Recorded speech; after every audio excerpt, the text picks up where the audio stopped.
Assalamualaikum warahmatullahi wabarakatuh. Alhamdulillah, alhamdulillahi rabbil alamin. Wa bihi nasta'in ala umurid dunya waddin.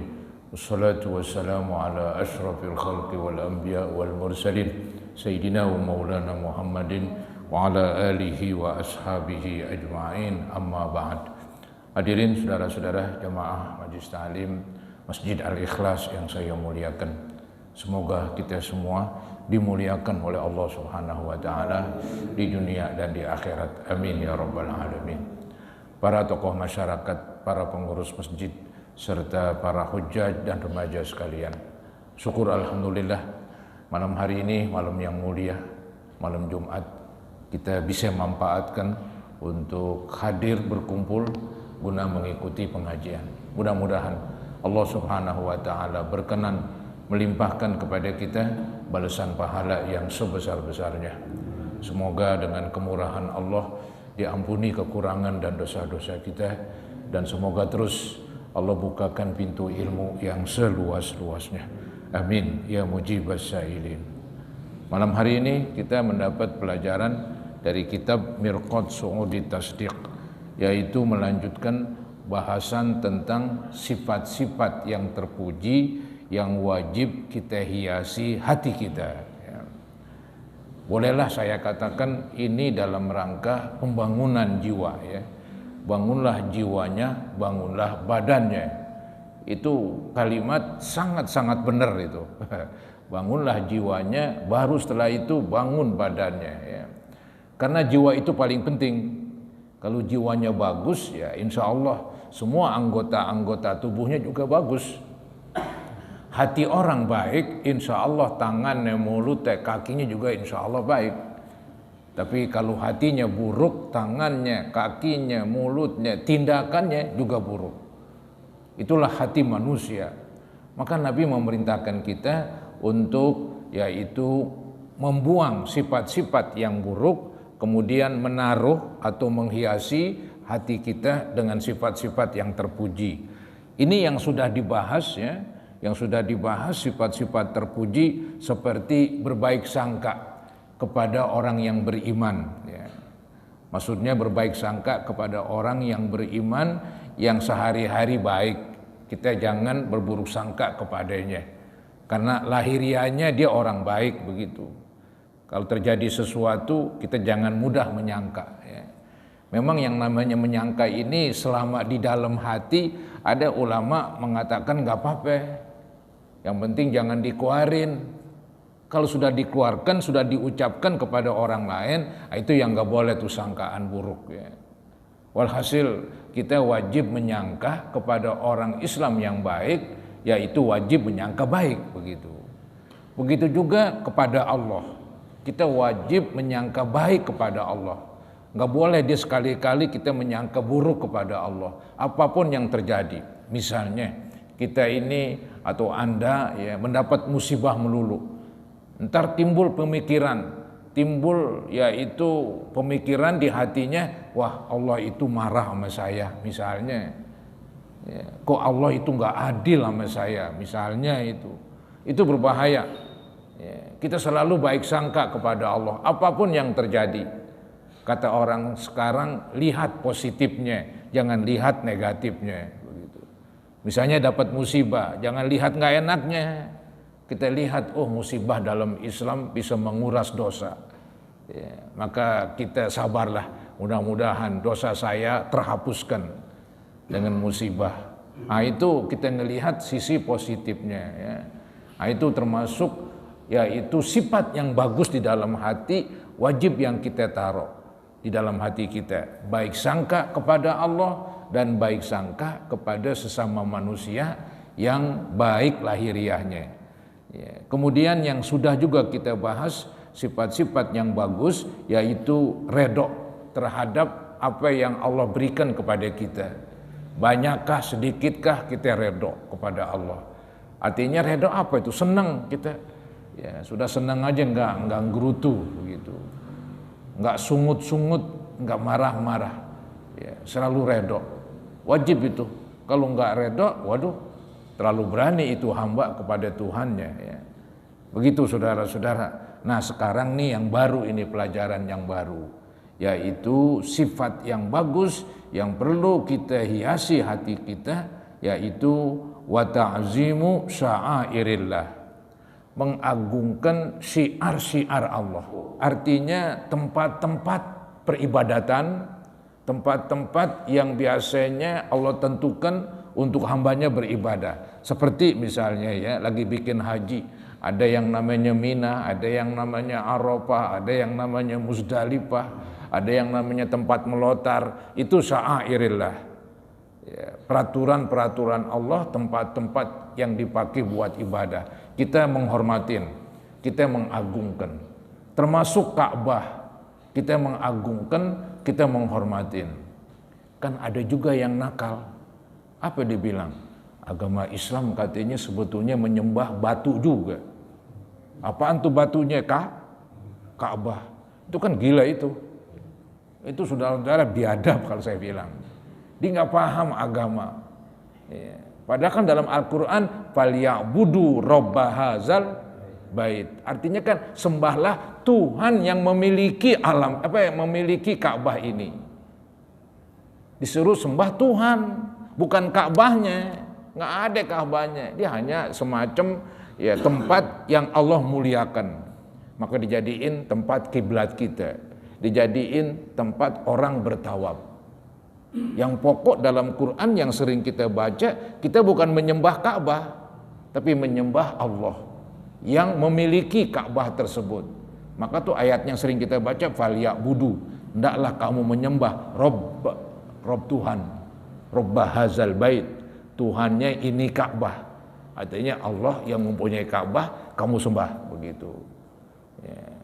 Walaupun secara bahasa singkat disebutlah Ka'bah itu Baitullah, seakan-akan begitu gambarannya. Tapi tetap saudara-saudara, Ka'bah itu adalah tempat yang Allah tentukan supaya orang melaksanakan umroh, haji harus tawaf di situ.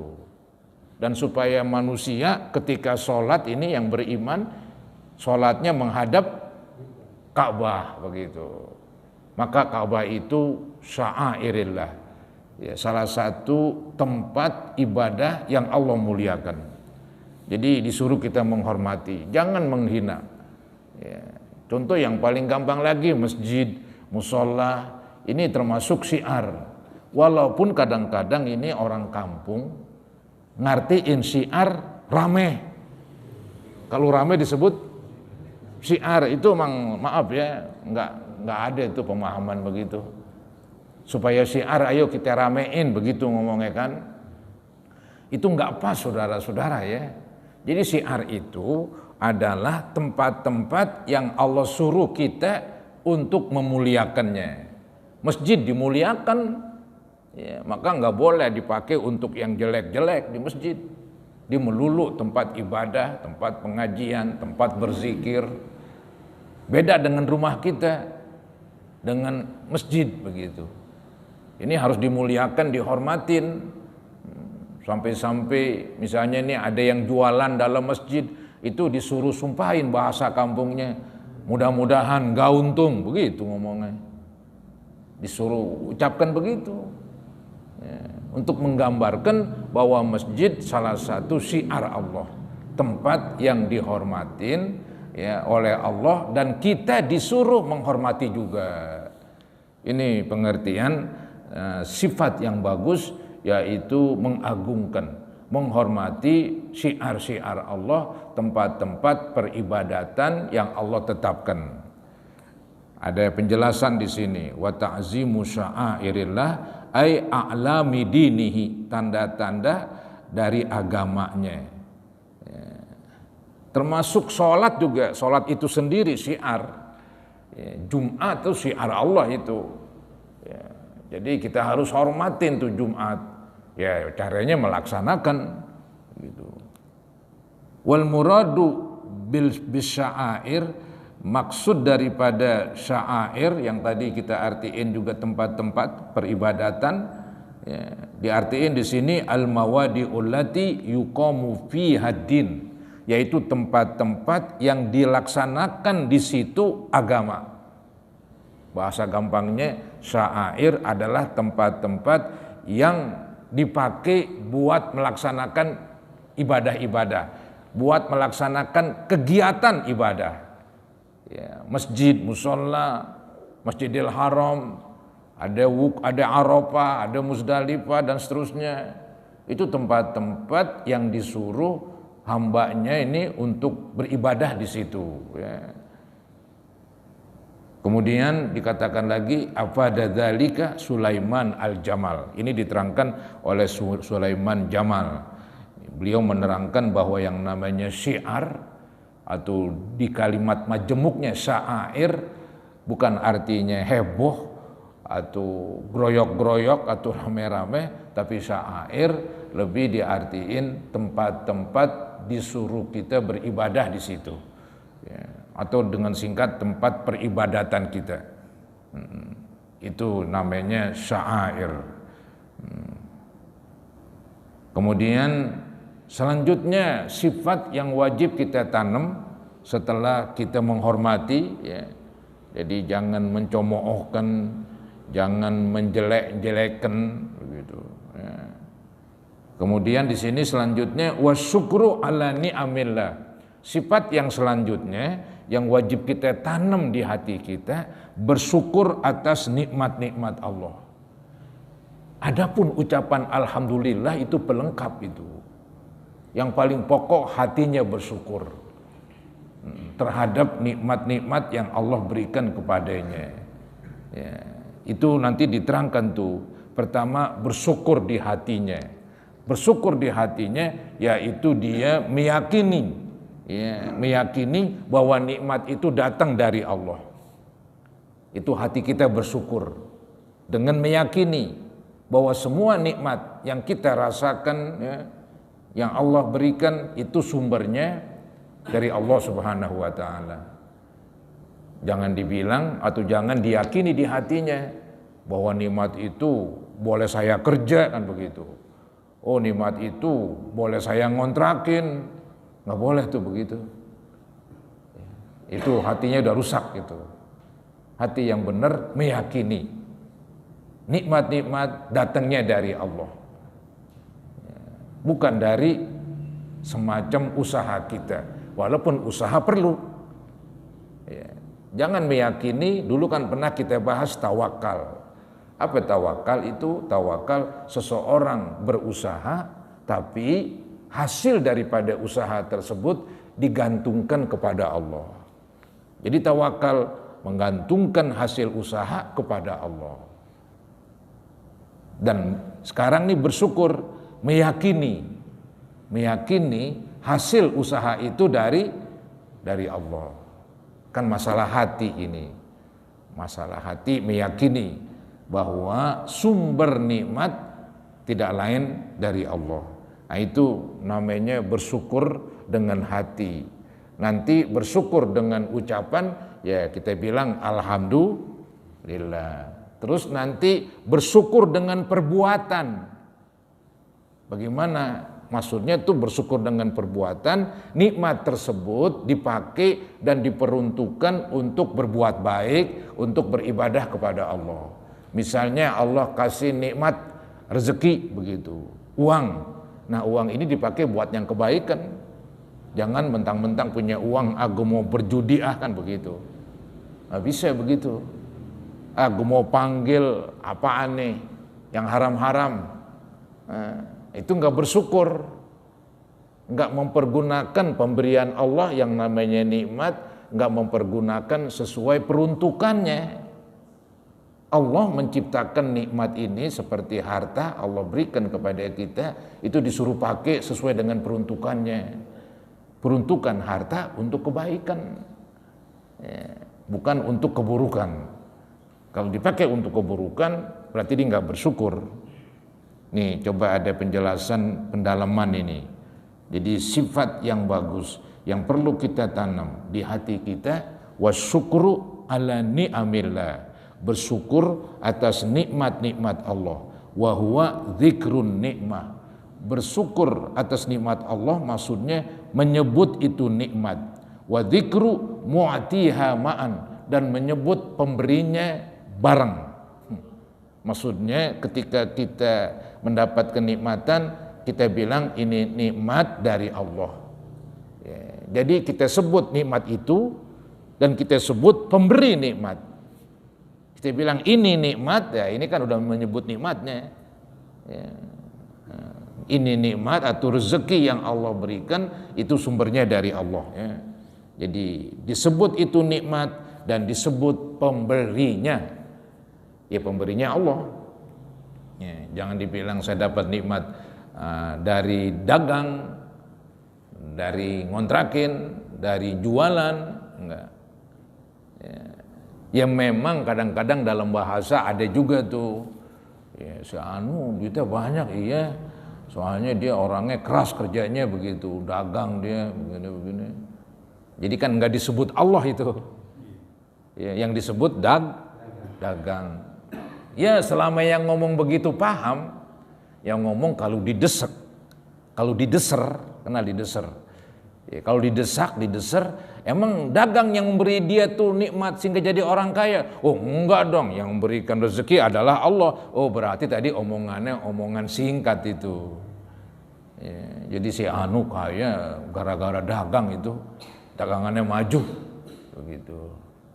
Nah itu kita nggak memponis yang ngomong jelek aja, jangan diponis begitu.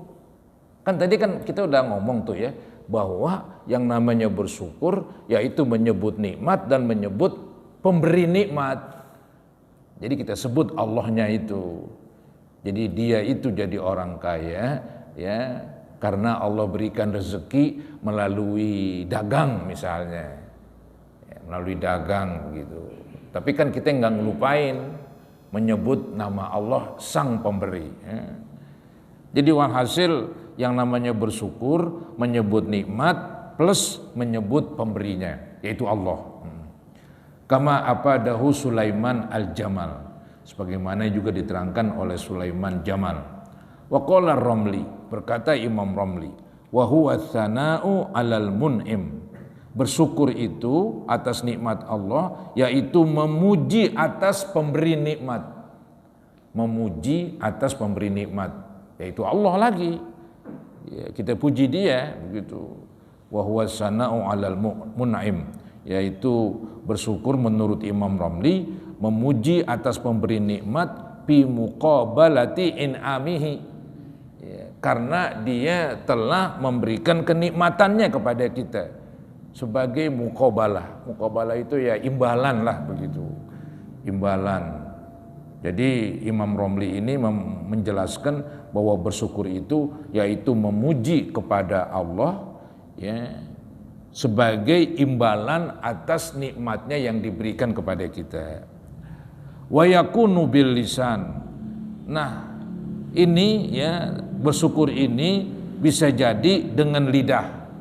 Jadi ada bersyukur dengan lidah. Jadi seperti kita bilang alhamdulillah. Kemudian wal jawarih, bersyukur dengan anggota. Ya. Wal qalb, bersyukur dengan hati. Jadi ada nih 3 sumber untuk bersyukur. Bersyukur dengan ucapan, bersyukur dengan perbuatan, bersyukur dengan hati. Pas syukrul lisan, maka bersyukur dengan ucapan at-tahaddus bin ni'ami, yaitu kita menyebut-nyebut nikmat Allah. Ya, itu namanya bersyukur melalui ucapan. Nikmat tersebut kita sebut. Ya, kita sebut itu nikmat ya. Kita bilang bahasa gampangnya alhamdulillah Allah memberikan kepada saya kesehatan. Alhamdulillah rezeki ya lumayan begitu. Orang-orang kesulitan di masa Covid begini, tapi alhamdulillah ya, Allah masih memberikan kenikmatan kepada saya. Nah itu bersyukur dengan ucapan. Dia puji Allah. Ya. Sebetulnya yang paling gampang alhamdulillah. Itu udah dipahami dah. Ya, ucapan alhamdulillah ini semacam pujian melalui ucapan atas nikmat yang Allah berikan. Nah sekarang setelah bersyukur melalui ucapan, ya, nah ada wasyukrul jawarih, bersyukur dengan anggota. Yaitu bagaimana? Istimaluha fi ta'atillahi ta'ala, yaitu mempergunakan itu nikmat untuk taat kepada Allah. Kalau Allah kasih nikmat kesehatan, kesehatannya dipakai buat ibadah. Kesehatannya dipakai untuk berbuat baik, begitu. Jadi melalui perbuatan, kesehatannya dipakai buat ibadah, kesehatannya dipakai untuk membantu orang. Nah, itu bersyukur dia dengan perbuatan. Kalau Allah berikan rezeki, bersyukur dengan perbuatan, yaitu dikeluarkan. Mungkin kalau diwajib zakat, keluarin zakatnya. Kalau nggak wajib, dikeluarkan sebagian untuk bersedekah. Itu bersyukur atas nikmat. Dengan anggota kita, tangan kita yang ngeluarin, tangan kita yang memberi, begitu. Gara-gara Allah memberikan nikmat kepada kita sebagai ungkapan terima kasih. Jadi bersyukur dengan anggota, yaitu mempergunakan nikmat tersebut untuk taat kepada Allah. Bila mana nikmat itu harta, kita pergunakan untuk kebaikan. Bila mana nikmat itu berbentuk kesehatan, kesehatan kita pakai juga untuk kebaikan. Wajtinabi ma'asihi, dan kita jauhkan dari maksiat kepada Allah. Bila mana itu nikmat berbentuk harta, jangan sekali-kali harta dipergunakan untuk yang haram. Kalau dipakai untuk yang haram, dia nggak bersyukur.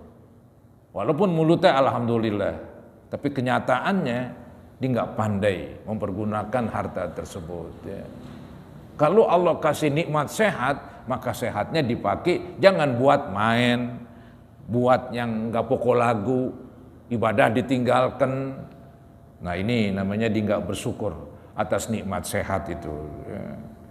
Jadi tinggalkanlah perbuatan-perbuatan yang berlawanan dengan aturan agama. Seperti yang haram ditinggalkan, yang diperintah kerjakan. Pergunakan kesehatan, pergunakan anggota untuk kebaikan. Nah, di sini yang nggak disebut yaitu bersyukur dengan hati. Bersyukur dengan hati yaitu meyakini bahwa nikmat sumbernya dari Allah. Nikmat itu sumbernya dari Allah, bukan dari mana-mana. Walaupun Allah buat itu nikmat melalui beberapa sebab, melalui sebab-sebabnya. Misalnya ada orang dapat rezeki gara-gara dia bekerja, ada dapat rezeki gara-gara dijual jasa, gara-gara dia ngontrakin, gara-gara dia dagang. Itu sebab mendapatkan rezeki, tapi sumber keseluruhannya dari Allah Subhanahu wa taala. Itu harus ada di hati kita. Nah, itu namanya bersyukur terhadap nikmat Allah dengan hati. Jadi kesimpulannya, bersyukur atas nikmat Allah dengan hati, bersyukur atas nikmat Allah dengan ucapan, bersyukur atas nikmat Allah dengan perbuatan. Itu bahasanya saudara-saudara dalam kitab ini begitu bagus, supaya jadi orang dan kita mengerti. Kita bukan hanya istilahnya cuman dengar bersyukur aja begitu. Tapi 3 macam itu kita wujudkan. Hati kita meyakini nikmat dari Allah. Anggota kita berbuat baik begitu. Mulut kita mengucap alhamdulillah. Selesai itulah. Selesai bahasan tentang sifat yang bagus adalah bersyukur terhadap nikmat-nikmat Allah. Sebelumnya menghormati tempat-tempat yang Allah tentukan kita beribadah di tempat tersebut. Yang ketiga ini sekarang, sifat yang ketiga yang malam hari ini kita lanjutkan, yang ketiga yaitu wasabru ala adai ma aujaballah. Sifat yang ketiga sabar. Nah, ini sabar ini. Jadi sabar itu sifat ada di dalam hati. Ini nanti memberi pantulan, memberi pantulan dari anggota-anggota kita. Mulut kita enggak marah-marah, begitu. Sabar namanya, begitu. Perbuatan kita enggak berlawanan dengan sabar, tapi justru perbuatan kita menunjukkan sabar. Jadi di sini sifat yang selanjutnya yang perlu kita tanam atau kita hiasi hati kita, yaitu was-sabru ala adai ma aujaballah. Sabar atas melaksanakan apa yang Allah wajibin. Ingat ini yang Allah wajibin banyak ini. Yang paling gampang contohnya sholat. Allah wajibkan kita sholat sehari semalam 5 waktu begitu. Nah, ketika melaksanakannya sabar dong. Nah, ini perlu ente tanam sifat sabar di hati kamu. Kalau nggak ada sifat sabar di hati kamu, bawaannya ogah aja sembahyang. Lama lah, repot lah, inilah, ono lah, gua nggak betah katanya. Dia nggak betah malah sembahyang. Nah, ini orang nggak sabar begini. Jadi melaksanakan kewajiban disuruh sabar. Bahasa gampangnya sabar melaksanakan kewajiban ulet. Saya bilang ulet. Walaupun susah ya, puasa tenggorokan kering, mencekik, perut kosong, melilit, badan lemes, lunglai begitu. Nggak enak, tapi ini perintah Allah. Laksanakan. Itu namanya sabar. Kalau gogadah puasa itu nggak sabar namanya, pengecut itu. Nggak sabar, nggak ulet. Jadi sabar menghadapi perintah yang wajib kerjakan, walaupun pahit, begitu. Kayak ente minum obat obat kebanyakan pahit misalnya. Ya, tapi ini perintah dokter, ya, dan kita harus ya ngikutin cerita dokter ini, perintah dokter untuk sehat, walaupun pahit. Secara perasaan gogah kan begitu. Tapi akal mengatakan, kalau gue nggak minum obat, kapan baiknya? Susah, lama begitu. Akhirnya kita minum obat, pahit biarin. Sembayang juga pahit. Kalau suruh sembayang itu obat itu. Obat buat diri kita, buat nanti di akhirat ya. Pahalanya. Jadi walaupun susah, walaupun capek, walaupun ngantuk, tetap kewajiban sholat dilaksanakan. Itu namanya sabar.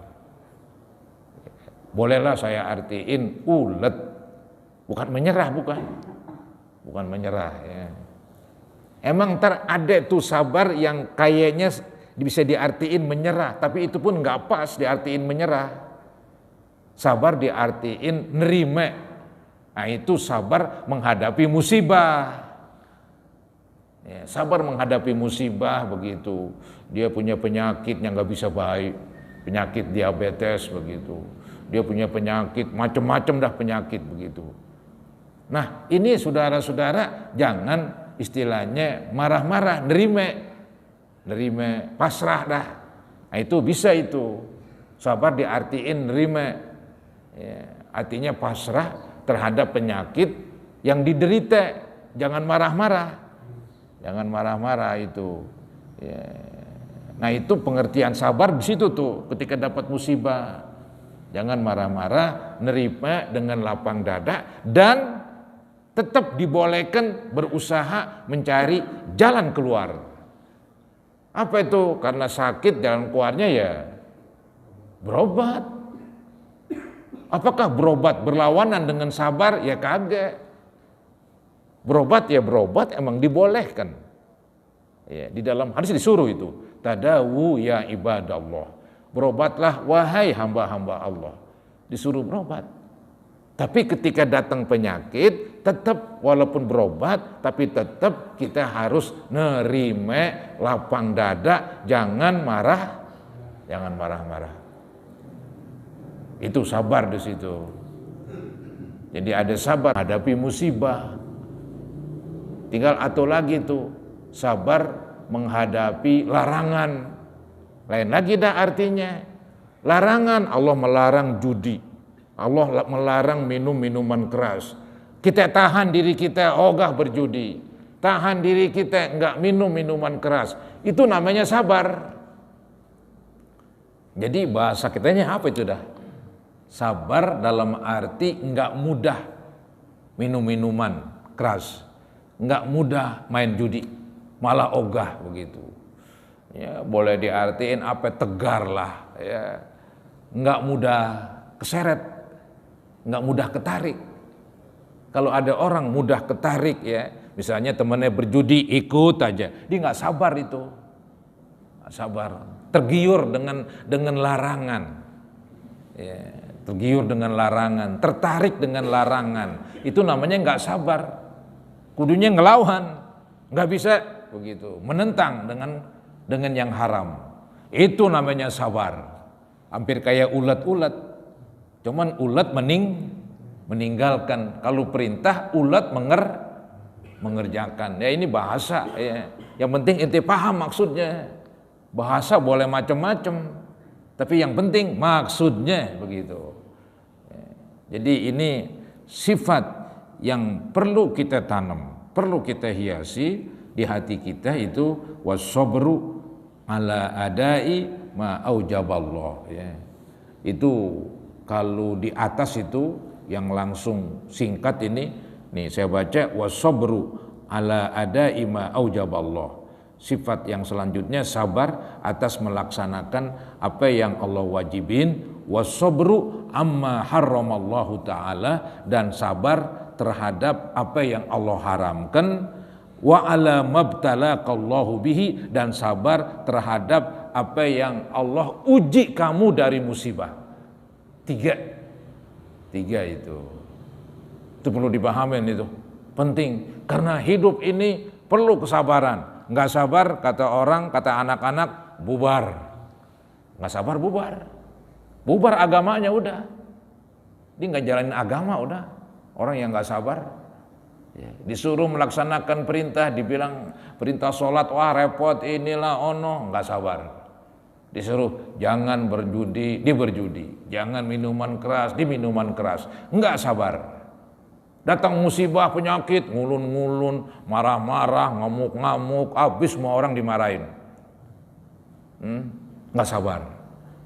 Yang begini, bagaimana kalau begitu agamanya jadinya kacau para hadirin. Jadi sabar ini memang diperlukan dalam kehidupan. Setiap hari perlu sabar. Ya buktinya kita ini istilahnya hadir di pengajian, sabar. Kalau nggak sabar, gogah, gumaan nonton televisi. Sabar, duduk begitu, nggak enak. Tapi kan sebentar misalnya, kita hiburlah diri kita. Nggak lama-lama kok pengajian. Harus sabar. Ya, ntar sembahyang, sabar. Maunya kita gogah sembahyang, ya, melonjor aja misalnya, begitu. Ntar dapat musibah, ngamuk-ngamuk, begitu. Itu orang nggak sabar. Ya. Jadi ini sabar sering orang ucapin, cuman kadang-kadang pemahamannya ini ya, yang kurang pas. Kadang-kadang ada yang ngartiin sabar nyerah, begitu, nyerah aja udah. Jangan-jangan nyerah terus lagi. Ya, suruh sembahyang nyerah. Enggak, saudara-saudara ya. Jadi sabar begitu tadi yang sudah saya bahas. Nah ini dalam kitab diterangkan was-sabru ala adai ma aujaballah. Sabar atas apa yang Allah wajibkan. Wa huwa habsun nafsi, diartiin tuh. Sabar dalam hal ini, dalam masalah melaksanakan apa yang Allah wajibin, yaitu habsun nafsi, menahan diri ala masyaqqati adaihi, atas sulitnya, beratnya, susahnya melaksanakan itu ibadah. Jadi sabar atas apa yang Allah wajibin, maksudnya menahan diri atas kesusahan melaksanakan itu perintah. Jadi melaksanakan perintah susah, perintah sholat, perintah puasa, perintah bersedekah, sabar. Nah sabarnya bagaimana? Enggak sedekah terus, salah itu. Gue kerjain juga, gue paksa malah. Itu namanya sabar tuh. Ya, karena sedekah kan perintah, dipaksa para hadirin, dipaksa untuk melaksanakan. Kayak tadi, sembahyang kan perintah, dipaksa melaksanakannya. Puasa kan perintah, dipaksa untuk melaksanakannya. Kalau tidak, bubar lagi, nggak pernah ngerjain. Entar haus, entar capek, entar ini, entar duit jadi kurang, biarin, kan begitu. Itu sabar para hadirin. Lawan keinginan hawa nafsu. Ya, jangan sampai entar hawa nafsu yang menang, sabarnya kalah. Saudara, ini sifat sabar perlu dipaksain. Itu ada hadis Nabi itu yang mengarah ke sana. Wa may yatasabbar, siapa-siapa yang berusaha sabar.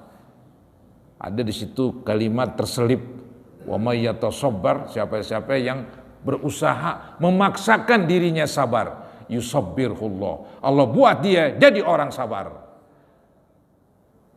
Jadi kalau begitu untuk sabar dipaksain. Kalau ente nggak pernah paksain, jangan pernah mengharap jadi orang sabar. Itu kenyataan saudara-saudara. Maka maaf ini, ada orang sering hadir pengajian, tapi kok nggak pernah sabar, nggak pernah paksain, ngamuk melulu. Laporan sama saya, dia ngamuk mulu, tapi ngaji jalan terus. Ini orang nggak paksain dirinya sabar. Bahasa kampungnya 7 turunan juga nggak bakalan sabar. Dia harus dipaksain itu sabar. Emang begitu. Itu Nabi itu mengatakan demikian. Wa may yatasabbar yusabbirhullah. Barang siapa yang memaksakan dirinya sabar, baru Allah kasih sabar. Kalau dia nggak pernah memaksakan, Allah nggak kasih kesabaran.